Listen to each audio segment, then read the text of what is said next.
cerramos la epístola de Judas. Tremendo libro, tremenda carta, cortito, un capítulo. Mientras yo hablo, ustedes pueden leerlo completo. Si es que no han leído a lo mejor la Biblia, los invito. Pero ha sido una tremenda bendición por el mensaje que nos ha entregado y por el ánimo también que nos entrega Judas. Y como es el último tema de la serie, voy a aprovechar también de ir trayendo a memoria algunas cosas de las que hemos visto para poder llegar a estos últimos 2 versículos. Estos últimos 2 versículos, en algunas de sus Biblias, me imagino que sale doxología, ¿o no? ¿Tienen ahí? Sí. Doxología, miren, doxología. Nosotros como iglesia, cuando terminamos un servicio, leemos doxología. ¿No han escuchado? Leamos ahora la doxología. ¿Qué es la doxología? Yo me mandé un spoiler el viernes pasado. ¿Qué es la doxología? ¿Qué significa doxología? Váyanse todos de acá. Bueno, la doxología significa alabanza, adoración. Eso es doxología. Y no es menor que nosotros tengamos nuestra doxología al terminar el servicio. Una alabanza, obviamente verbal, ¿no es cierto? A Dios, una adoración a Dios. Y Judas tiene también una adoración al terminar su carta. Esta epístola general. Entonces, ¿qué vamos a recordar ahora para ir ligando, ¿no es cierto? Y para que cerremos con esta adoración un poco de las cosas que hemos visto. Y hemos hablado acerca del autor, hemos hablado de la audiencia y hemos hablado también del mensaje. Y como lo hemos dicho y lo hemos repetido también en algunos de los otros temas, ¿qué Judas es este? ¿Será Judas Iscariote el que escribió esta carta? No, me dice el Benja. ¿Están de acuerdo con el Benja o no? Sí. Excelente, muy bien, gracias por responderme. Pero efectivamente no es ese Judas. Este Judas, o Judá, ¿no es cierto?, es hermano, como dice el verso 1, es hermano de Jacobo, ¿no es cierto? Podemos ir ahí al 1:1. Es hermano de Jacobo y medio hermano de Jesús. Hermano de Jacobo, que fue, ¿no es cierto?, un gran líder de la primera iglesia, un tremendo líder de la primera iglesia, y medio hermano de Jesús. Pero resulta que Judas no se presenta aquí como el medio hermano de Jesús, sino se presenta como hermano de Jacobo. Y él dice que es siervo de Jesucristo. Importante, tremenda referencia, porque él pudiendo haber dicho, oye, compadre, yo me crié con Jesús, o sea, Lo conozco. yo sé quién es, jugué con él, PlayStation. ¿Existe el PlayStation todavía? Sí, ok, perfecto. Jugué con él, no sé, cualquier cosa, comí con él, tuve sobremesas con él, conversé, conozco su testimonio.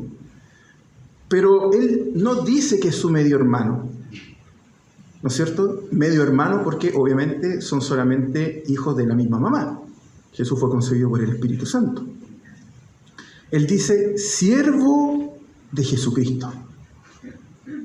Y hemos conversado también que esa traducción, ¿no es cierto?, no es la más precisa, porque la más exacta es esclavo.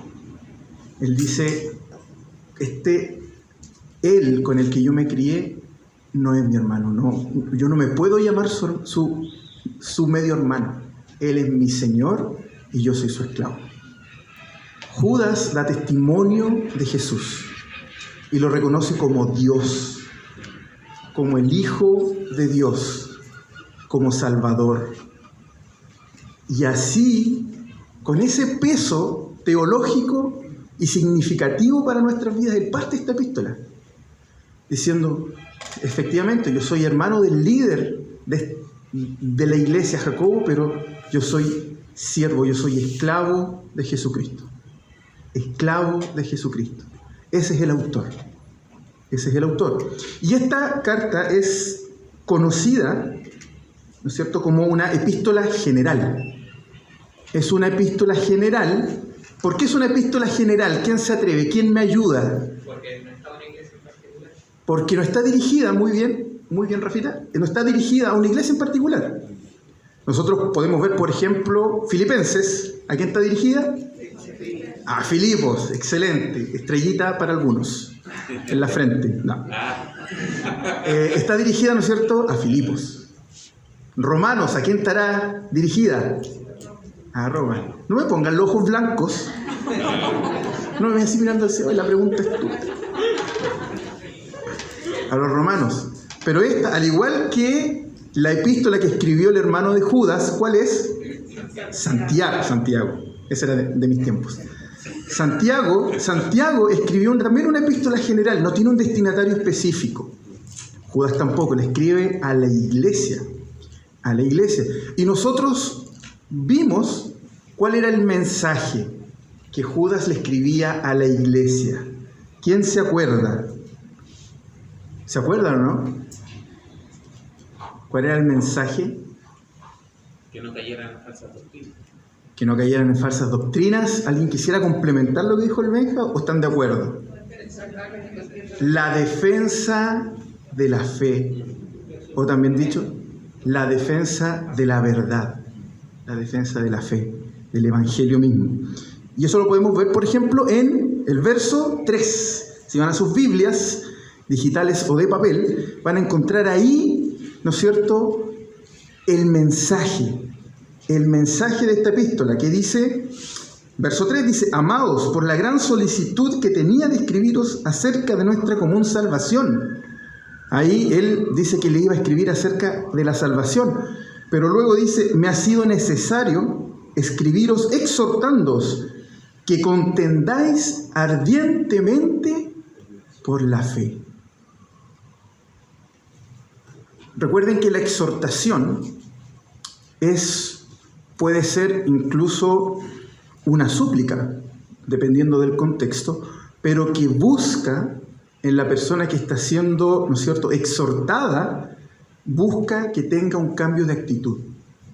No busca una reflexión. La exhortación, cuando yo digo, voy a exhortar a mi hermano, lo que yo estoy diciendo es que yo lo voy a reprender o le voy a suplicar que él cambie no solo su manera de pensar, sino que cambie de actitud.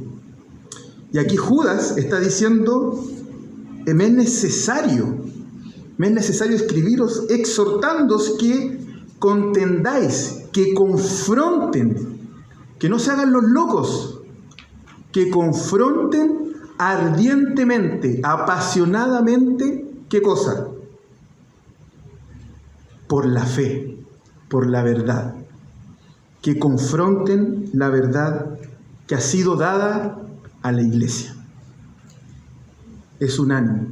Si Judas está diciendo eso, implícitamente podríamos decir que a lo mejor la iglesia está un poco, ¿no es cierto?, quizás muy observante frente al pecado y no lo estaba confrontando.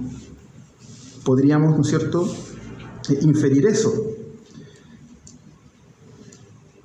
Y ahora nos queda también la pregunta de por qué era tan urgente para Judas escribir esto.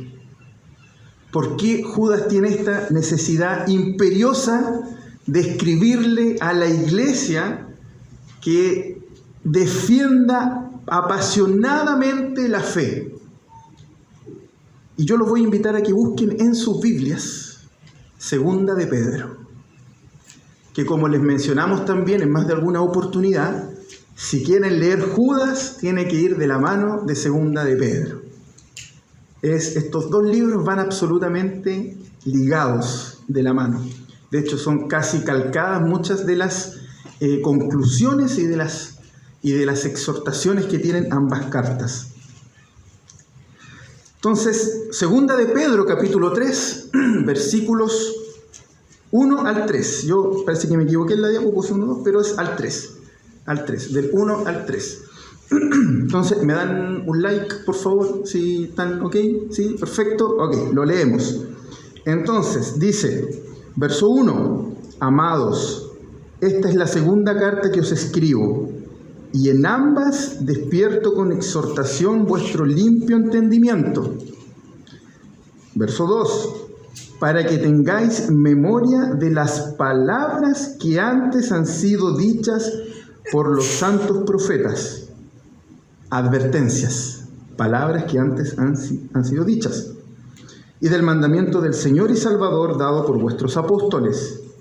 Verso 3. Sabiendo primero esto, que en los postreros días vendrán, ¿qué cosa? Burladores, andando según sus propias concupiscencias, sus propios malos deseos, sus propios deseos carnales, ¿no es cierto? Los deseos de la carne. ¿Dónde está el punto de atención? En el tiempo verbal. ¿En qué tiempo verbal está? Futuro. Entonces Pedro, que escribió segunda de Pedro, antes que Judas, dice, en los postreros días. ¿Se acuerdan cuáles eran los postreros días? Desde que partió Jesús. Exacto. Jesús asciende, comienzan los postreros días hasta su segunda venida. O sea, estamos en los postreros días. Dice, en los postreros días vendrán, futuro, vendrán burladores.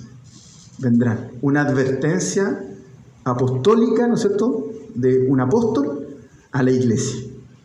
Importante. Importante, porque esto quiere decir que, me sorprendí con lo que vi en la iglesia. No lo vi venir. No. Y ahora volvamos a Judas. Y vamos al versículo 4. Versículo 4. Dice, porque algunos hombres han entrado, ¿qué cosa? Encubiertamente. Ahí está el motivo de por qué Judas le escribe a la iglesia. ¿En qué tiempo escribió Pedro? ¿En qué tiempo está diciendo Judas esto? Presente. O sea, eso que advirtieron ya está ocurriendo. Es una advertencia para la iglesia. Han entrado encubiertamente los que desde antes habían sido destinados para esta condenación. Hombres impíos, faltos de piedad. Y esta palabra es importante porque conversamos también en algunos de los temas que la característica de un cristiano es la piedad. La piedad, el ver con misericordia al otro. Ver su miseria y tener misericordia. Así como el Señor ha visto nuestras miserias. La marca de un cristiano también es la piedad. Y estos hombres son impíos. Impíos, que no aman la santidad, que practican el pecado, que no tienen temor de Dios. Hombres impíos que ya están en la iglesia, encubiertamente. Se visten como nosotros, se mueven como nosotros, hablan como nosotros, pero no son de nosotros. Tienen otras intenciones, que es satisfacer sus propios deseos pecaminosos. No buscan exaltar a Dios, ni tener una vida de exaltación a Dios. Tienen otros motivos.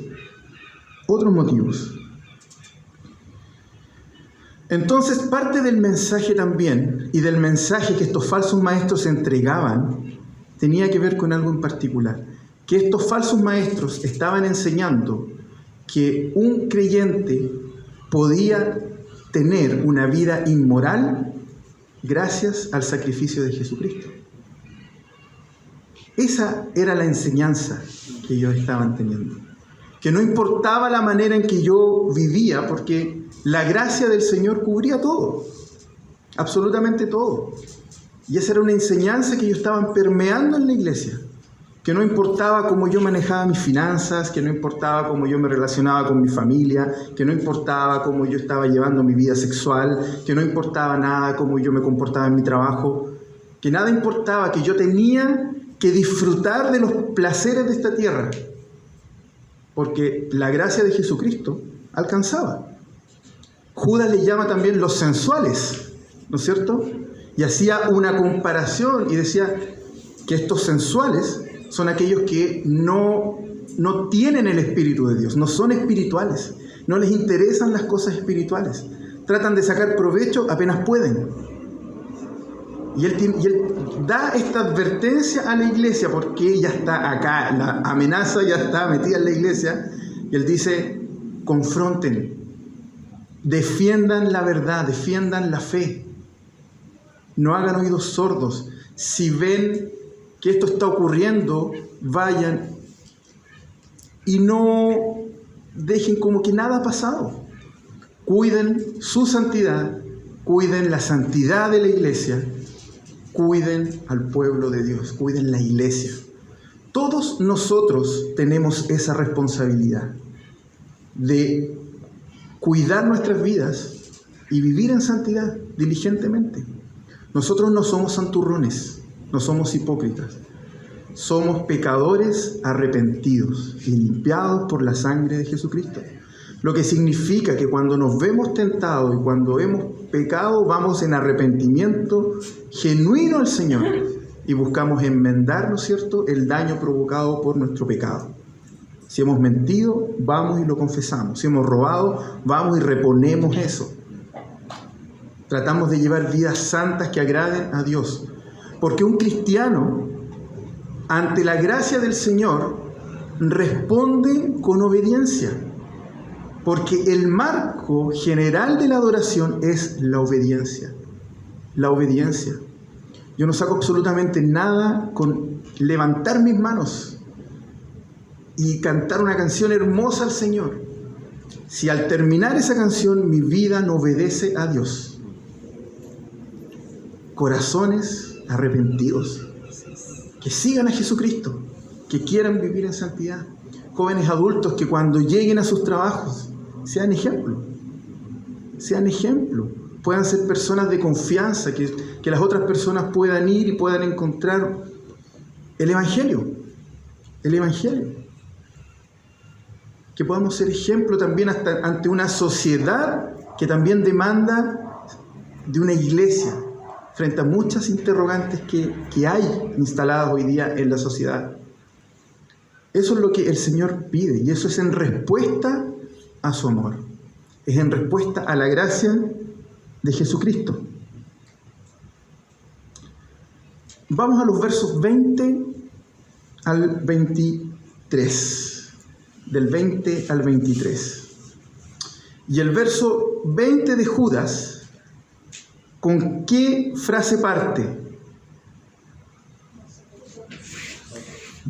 Pero vosotros. ¿Qué significa el pero? Una contraposición, ¿no es cierto? ¿Cómo le llama Judas a estos falsos maestros? Estos, ¿no es cierto? Estos. ¿Cómo le dice Judas a los hermanos? Amados, pero vosotros. Entonces, parte importante de la epístola, Judas empieza a dar características de estos falsos maestros, ¿no es cierto? Y habla como en el Antiguo Testamento el Señor, ¿no es cierto?, había juicio de parte de Dios, como Dios no perdona el pecado, no lo pasa por alto. Y le dice, estos, dice, pero vosotros, ¿no es cierto? Y los versos del 20 al 23 le dice, es lo que él anima a los hermanos a hacer. Y dice, verso 20, dice, pero vosotros, amados, edificando sobre vuestra santísima fe, orando en el Espíritu Santo, conservaos en el amor de Dios, esperando la misericordia de nuestro Señor Jesucristo para vida eterna. Algunos que dudan, convencedlos. A otros salvad, arrebatándolos del fuego, y de otros tened misericordia con temor, aborreciendo aún la ropa contaminada por su carne. Judas llama y anima a la iglesia a no hacer caso omiso de esto, sino a animar a los hermanos. Usa frases importantes como arrebatadlos del fuego, como si viendo que están en pecado es como, vamos, ven para acá, lo toman casi de un ala y lo traen de vuelta al rebaño, a arrebatarlos del fuego. Les anima a cuidarse mutuamente, a cuidar el rebaño del Señor. Y nosotros a veces, para evitarnos problemas, no lo hacemos. Porque lo más probable es que no le guste mucho a lo mejor mi exhortación. Pero no son mis palabras, sino las palabras del Señor. Las que nos tiene que animar a cuidar la congregación.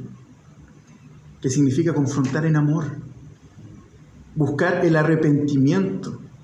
Cuando Jesús habla de la disciplina en la iglesia, muchas veces nos vamos por el juicio, por el castigo, por que esto tiene que ser así.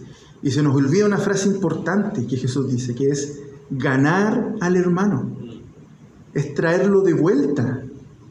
El objetivo de la exhortación no es hacerlo sentir mal, ni descargar mi moralidad frente al otro, sino es traerlo de vuelta, a que vuelva a los caminos del Señor y se pueda comportar como un cristiano, con todas nuestras imperfecciones, pero que se esfuerce y que luche por comportarse como el Señor quiere que su pueblo viva.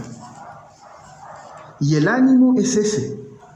Eso es lo que Judas quiere y relata durante toda su carta. Porque lo está diciendo, porque el panorama para la iglesia es hostil, está difícil, está súper complejo. Incluso el día de hoy es un panorama complejo. Debemos estar luchando constantemente con modas que tratan de meterse en la iglesia, con líneas de pensamiento que van absolutamente en contra de los deseos de Dios. Y el Señor nos llama a defender la verdad, a no hacer caso omiso, a no callar. Pero es importante recordar el motivo también, que es animar y traer de vuelta al hermano. Porque recuerden que un falso maestro, como lo dice la misma carta, nunca ya está condenado. Nunca fueron de nosotros. Nunca fueron de nosotros. Hay hermanos, ¿no es cierto?, que están pasando quizás por malos momentos en su relación con el Señor. Los hay. Pero son hermanos. Han dado testimonio y a lo mejor siguen batallando. Pero estas personas no son hermanos. Nunca han sido de nosotros. Ellos están con otras motivaciones adentro, motivaciones personales. El ánimo es poder cuidar la congregación, a defender la verdad. Y termina, antes de la última parte, ¿no es cierto?, con estas acciones que Judas pide para la iglesia. Y frente a este panorama, Judas sabe que independiente de cómo esté la situación, Dios es todopoderoso. Dios es todopoderoso. Y quiero tocar 2 puntos de esta doxología, que son los 2 puntos importantes que marca. Que Judas reconoce que Dios tiene poder y Judas reconoce que Él es el único Salvador. Dios tiene poder. Y parte el 24 diciendo, y aquel, hablando del Señor, y aquel que es poderoso. Y cuando está hablando, es importante empezar a reflexionar qué entendemos también cuando nosotros leemos y aquel que es poderoso. No estoy hablando de que tenga superpoderes, aunque Dios puede hacer todo lo que quiera, porque es Dios. Pero el texto me está llevando a una característica muy particular y muy especial. Porque dice, aquel que es poderoso para. Aquel que es poderoso para. Esos paras en la Biblia, los por, los y, los para, nos van dando directrices de lo que el texto nos está diciendo. Y el Señor es poderoso en el sentido de que el Señor tiene la capacidad para. El Señor es capaz. El Señor es capaz. Primero, que a pesar de que estos tipos estén infiltrados en la iglesia, el Señor tiene la capacidad para cuidarnos. Dios tiene el poder para cuidarnos. para no dejarnos caer, porque nosotros estamos en su mano. Hemos sido guardados y cuidados por el Señor, y aquel que es poderoso para guardarnos y no dejarnos caer. El Señor nos cuida, el Señor cuida a sus hijos. Lo ha hecho desde siempre. Cuando hace un tiempo atrás, hartos años en verdad, vimos a Habacuc, el reclamo del profeta Habacuc. Y él estaba muy molesto porque estaba viviendo una crisis social de mucha violencia. Estaban muriendo muchos miembros o muchos hermanos de Habacuc, del pueblo de Israel, del pueblo de Dios, ante la maldad. Y él le reclama a Dios y le dice: ¿hasta cuándo, oh Jehová, clamaré? Y el Señor le responde y le dice: no te preocupes, porque esta maldad que está ocurriendo, yo la he provocado para corregir a mi pueblo. Pero estos tipos malos van a ser castigados por otros tipos más malos, que yo los voy a mandar. Y a esos tipos más malos los voy a castigar yo también. Y va a haber maldad. Pero ¿saben qué? A pesar de la situación, yo voy a cuidar a mi pueblo. Y es increíblemente maravilloso ver la historia.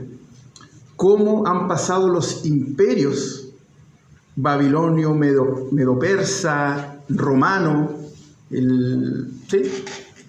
Grandes imperios griegos, y el pueblo de Dios se ha mantenido hasta el día de hoy. Por eso estamos acá. Grandes tiranos han pasado por la historia y han tratado de amedrentar al pueblo de Dios. Y el pueblo de Dios sigue en pie, porque es Dios quien sostiene a su pueblo. Es Dios quien sostiene a su pueblo. Por eso que Judas tiene esa paz y esa tranquilidad y termina diciendo: y aquel que es poderoso, no tiene ninguna duda de que ese Dios que ha guardado a su pueblo en la historia es el mismo que va a guardar la iglesia, incluso hoy, porque lo ha hecho. Con crisis social, con crisis política, con pandemia, sin pandemia, con guerra, sin guerra. Es Dios cuidando a su pueblo, guardándolo para que no caiga. Ese es el poder que tiene Dios y es la tranquilidad que tiene Judas. Y Dios es tan poderoso y tan maravilloso que cuida y guarda a su pueblo y lo guarda sin mancha, lo santifica, sin pecado. Perdón y gracia ilimitada por siempre, por siempre. Señor dispuesto y disponible las 24 horas para escuchar nuestro arrepentimiento. Y Jesucristo nos presenta sin mancha ante el Padre. A pesar de nosotros, Cristo hace su obra.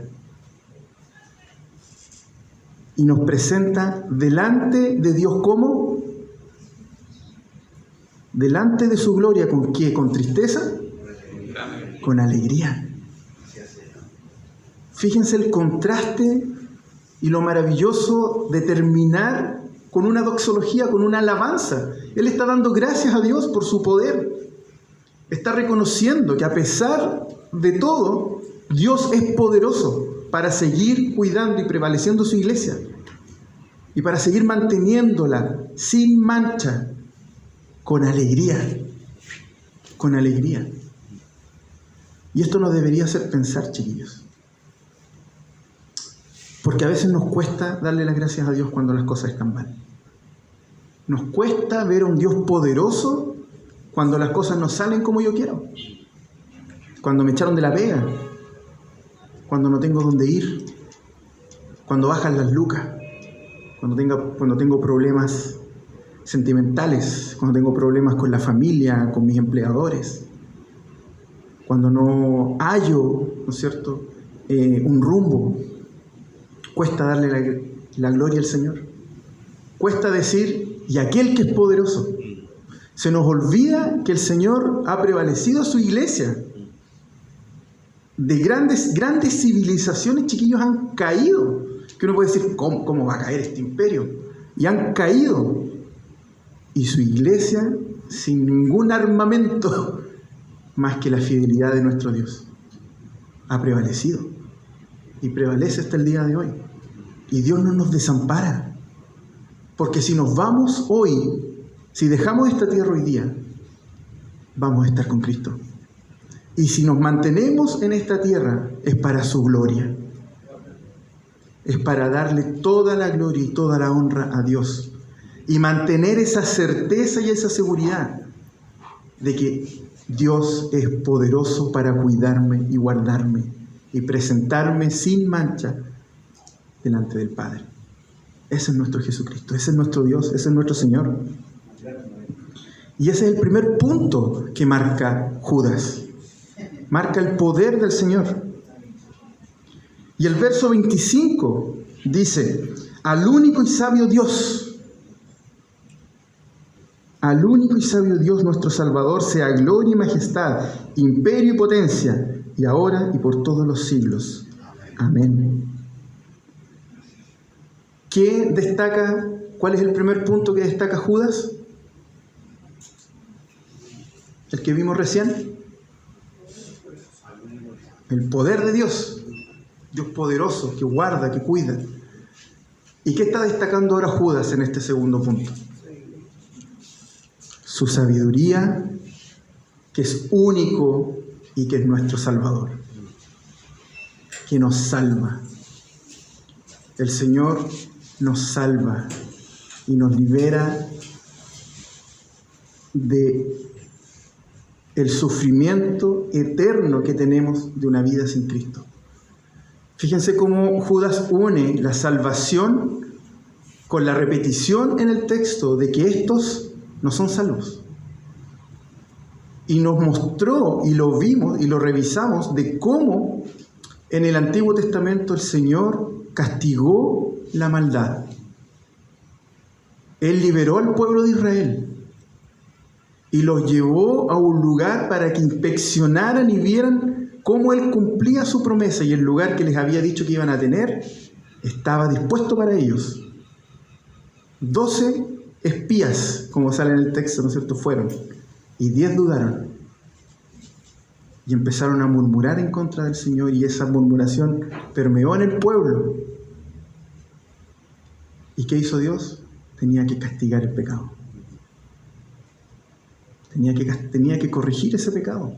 Y el pueblo vagó durante 40 años hasta que esa generación incrédula pereció. Y sus hijos pudieron ver y entrar a la tierra. El Señor corrige el pecado, castiga el pecado.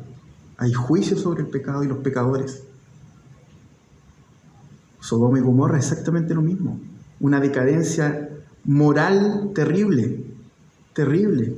Nosotros veíamos, ¿no es cierto?, como textualmente querían tener relaciones homosexuales con los ángeles. Y el Señor destruyó ambas ciudades. Porque el Señor tiene un diseño. El Señor tiene una forma de ver el mundo, de ver las cosas. Él ha diseñado formas para que nosotros nos podamos vivir. Y el Señor reconoce a sus hijos y salvó, ¿no es cierto?, a Lot, el único justo, y parte de su familia. Y aquí Judas dice, al único y sabio Dios, nuestro Salvador, que dice, sea gloria y majestad. Palabras para un rey, palabras que se le dicen a un rey poderoso. Y ahora le dice, único, sabio, Salvador. Gloria y majestad. Reconocimiento absoluto del gobierno y de la soberanía de Dios. Gloria y majestad a Dios. Y luego imperio, ¿no es cierto?, dominio, imperio y potencia. Imperio y potencia, el reino de Dios, imperio y potencia. Gloria y majestad a un rey, palabras que se le dicen a un rey. Y luego el dominio, el terreno de un rey, imperio y potencia. no solamente para ese tiempo, sino ahora y por todos los siglos. Ahora y por todos los siglos. Y termina, ¿no es cierto?, con un amén. Amén. Cuán difícil nos es ser agradecidos con Dios cuando las cosas no van bien. Nos cuesta. Pero es importante, chiquillos, glorificar a Dios en todo tiempo, en todo momento y en todo lugar, esté la mesa llena o tengamos un poquito. Vivamos en una mansión o en una casa humilde. Tengamos un gran trabajo o estemos viviendo con lo justo. Hay que darle la gloria al Señor, porque se nos olvida que la vida en esta tierra es pasajera. Es pasajera. Estamos de paso en esta tierra. Todo lo que nosotros vivimos hoy va a perecer. A perecer, absolutamente. Todo lo que tenemos hoy va a perecer. No nos vamos a ir con nada, con absolutamente nada. Pero cuán importante es darle la gloria y reconocer a Dios como nuestro Señor.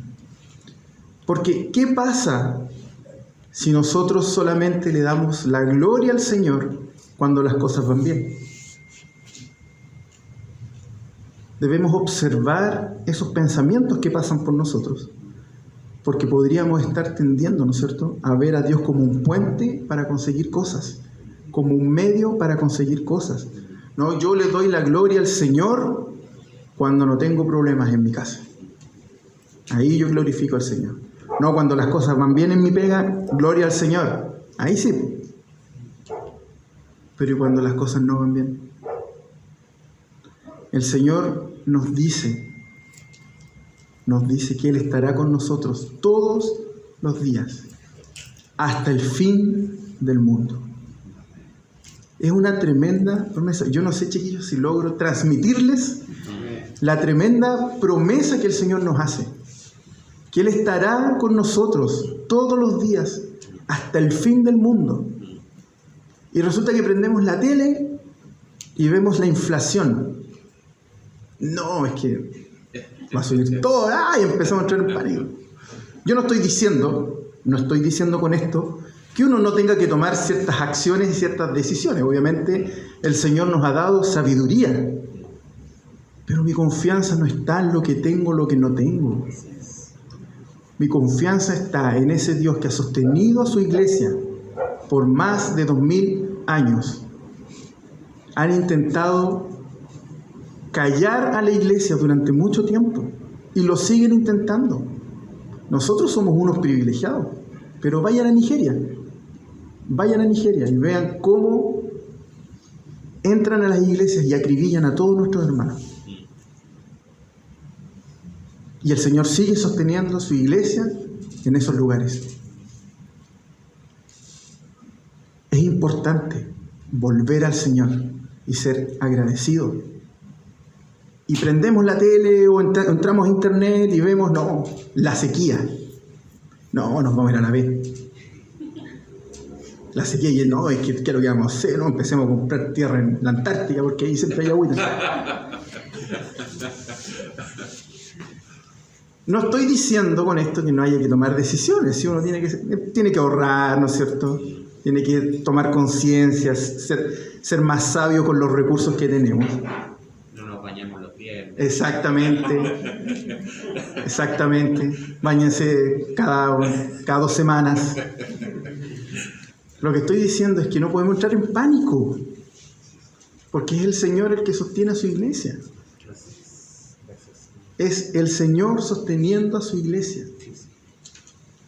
Incluso cuando el enemigo está dentro. Están entre nosotros, dice, y no son de nosotros. Él es quien sostiene. Pero ¿qué pasa con mi corazón cuando me asusto con esas cosas?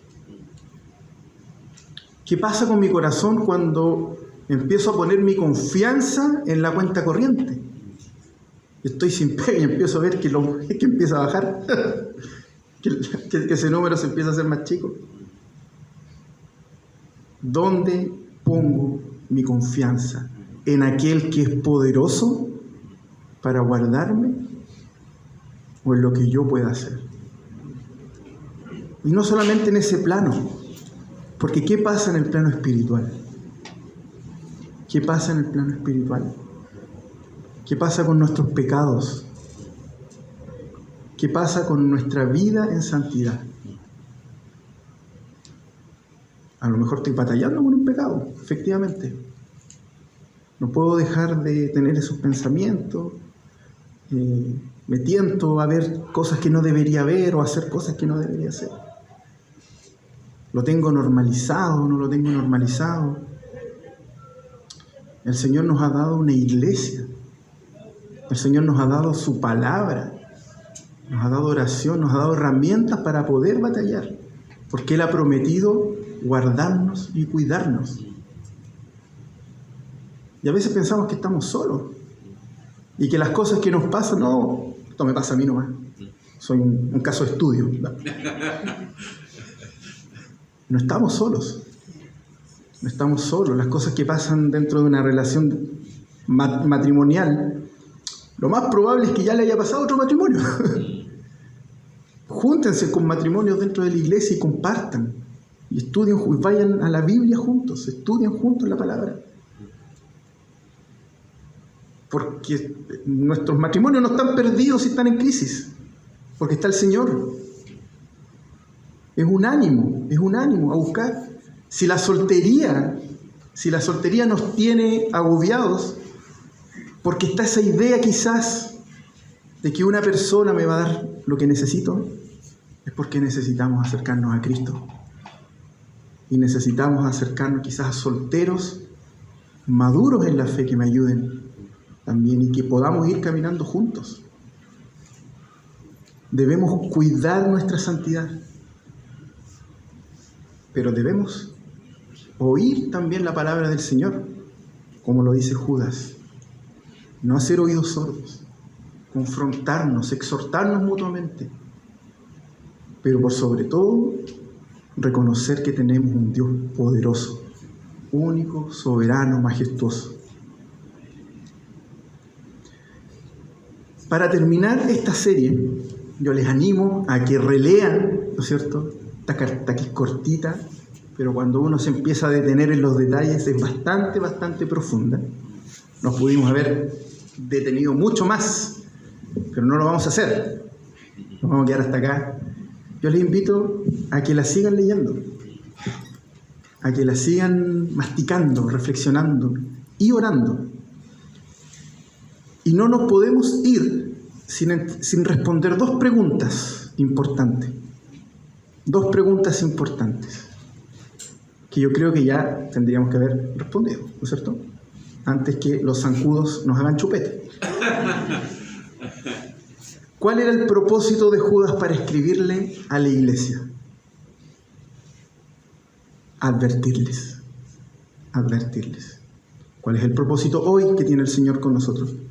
Advertirnos de que seamos fieles a su enseñanza, pero también ese concepto ligado a nuestra santidad, de cuidarnos, de santificarnos día a día, pero también cuidar y defender la verdad.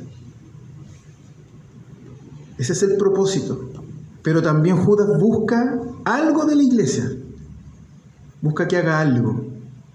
Y es que tome acción. No puede quedar como una reflexión intelectual. Debemos tomar acción. Debemos defender la verdad. Debemos tomar acción y tomar medidas con nuestra santidad. Debemos acercarnos a Dios día a día. Que es la única forma, chiquillos. No hay otra. No hay fórmulas. Más apegados a Cristo, el pecado va a bajar. Menos relación con el Señor, ya saben lo que va a pasar.